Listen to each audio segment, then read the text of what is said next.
খরগোশ কচি কচি ঘাস খায়, আর গরু কি খায়? গরু ঘাস খায়।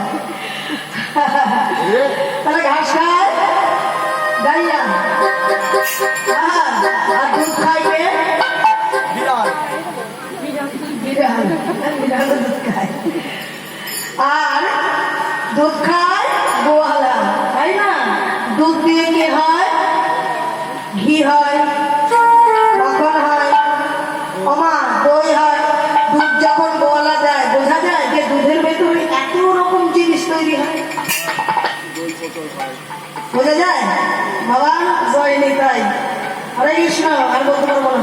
তাহলে দুধ দেখে বোঝা যায় না যে দুধ দিয়ে এত কিছু তৈরি হয়। নিতাই গৌর হরি বল। ঘি হয়, মাখন হয়, ছানা হয়, পনির হয়, তাই না? অনেক মানে যা তৈরি করতে চাইবে দুধ দিয়ে সেই রকম তৈরি হবে, ঠিক না? কিন্তু যখন যেটা তৈরি করবে তখন দুধের সেইটা আকার নেবে। নিতাই গৌর হরি বল।